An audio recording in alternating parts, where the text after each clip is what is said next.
कक्षा 9 का पहला चैप्टर संख्या पद्धति, नंबर सिस्टम, प्राकृतिक संख्याएं, इनको इंग्लिश में नेचुरल नंबर्स बोलते हैं। एक से प्रारंभ होने वाली संख्याओं को प्राकृतिक संख्या कहते हैं, या हम कह सकते हैं कि गिनने में प्रयुक्त होने वाली संख्याओं को प्राकृतिक संख्या कहते हैं। जैसे 1 2 3 4 5 6 7 8 9 10 11 12 इस तरीके की संख्याएं जो होती हैं वो प्राकृतिक संख्या कहलाती है। अगर पूछा जाए कि सबसे छोटी प्राकृतिक संख्या कौन सी है तो वो 1 है, और सबसे बड़ी प्राकृतिक संख्या निश्चित नहीं है। पूर्ण संख्याएं, होल नंबर्स, यदि हम प्राकृतिक संख्याओं में शून्य को भी सम्मिलित कर लें तो वह संख्याएं पूर्ण संख्याएं कहलाएंगी। जैसे 0 भी इसी में इंक्लूड कर लें तो 0 1 2 3 4 5 6 ये सभी संख्याएं पूर्ण संख्याएं कहलाएंगी। सबसे छोटी पूर्ण संख्या शून्य होती है, जबकि बड़ी पूर्ण संख्या निश्चित नहीं होती है।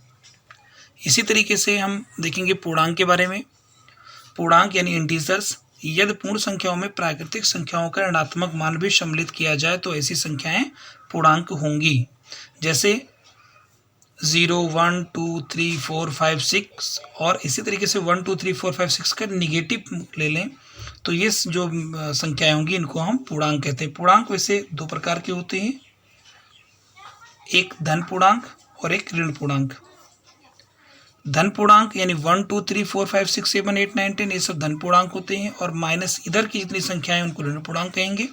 जबकि शून्य जो है वो ना तो धन पूर्णांक है और ना ऋण पूर्णांक होता है। अगला देखेंगे पूर्णांक के बारे में, और इसके बाद अब देखेंगे परमेय संख्याएं यानी रेशनल नंबर्स। यदि पूर्णांक शांत दशमलव, अशांत आवर्ती दशमलव संख्याओं को सम्मिलित करें तो वह संख्याएं परमेय संख्याएं होंगी। यानी यहाँ पे पूर्णांक तो आप लोगों को पता है, शांत दशमलव और अशांत आवर्ती दशमलव क्या होते हैं इसके बारे में हम लोग देखेंगे।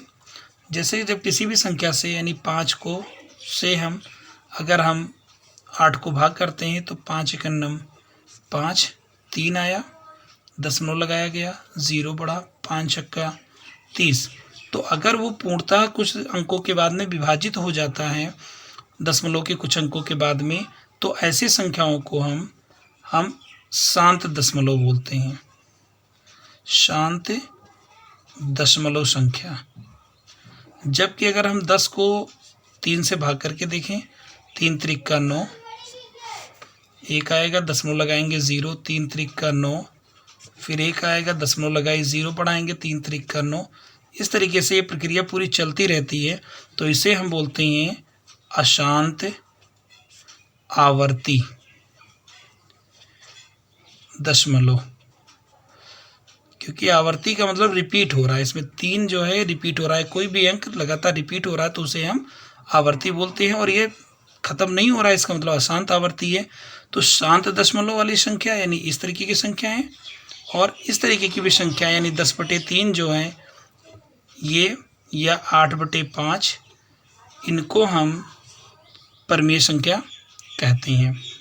जबकि अगला है वह संख्याएं जिन्हें p/q के रूप में लिखा जा सके, q का मान 0 ना हो, p और q सहभाज्य संख्या हो, तो उसे परमेय संख्या कहते हैं। इसकी दूसरी परिभाषा होगी। अगला हम देखेंगे अपरमेय संख्या के बारे में।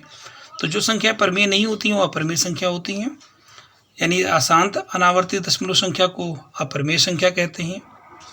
जैसे √3, √5, पाई, 0.10, 11, 0 1 1 1 0 इस तरीके की संख्याएं जो होती हैं अपरमेय संख्या कहलाती है। इसमें अशांत अनावर्ती होता है, यानी ये खत्म भी नहीं होगा और ये अंक रिपीट भी नहीं होते हैं, इसीलिए उसको अनावर्ती बोला जाता है।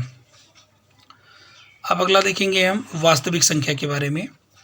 तो वह संख्याएं जिनका वर्ग धनात्मक संख्या या पूर्ण शून्य हो वास्तविक संख्याएं कहलाती हैं, या हम कह सकते हैं कि परमेय संख्या और अपरमेय संख्या का संयुक्त रूप वास्तविक संख्या कहलाता है, यानी रियल नंबर कहलाता है। जैसे 3/5 0.5 -4/3 9, और √3 पाई 3.3 का बार। अब हम देखें, जैसे कोई भी संख्या हमने लिया, मान लीजिए -√3 लिया गया, इसका जब हम स्क्वायर करेंगे तो भी मुझे 3 मिलेगा। अगर हम √3 का स्क्वायर करेंगे तो भी मुझे 3 मिलेगा। लेकिन अगर हम -5 का रूट लगा के स्क्वायर करें तो ये हमें -5 मिलेगा। तो इस तरीके से हम कह सकते हैं कि जो ये संख्या थी √-5 ये वास्तविक नहीं है, बल्कि काल्पनिक संख्या कहलाती हैं। इसके बारे में आप कक्षा 10 में आप लोग पढ़ेंगे। वास्तविक संख्याओं के बारे में भी, जैसे कि -√3 ये आपकी वास्तविक हो गई, √3 वास्तविक हो गई, 0.5 आपका वास्तविक हो गया क्योंकि इसका स्क्वायर करेंगे तो 0 से बड़ी ही मिलेगी।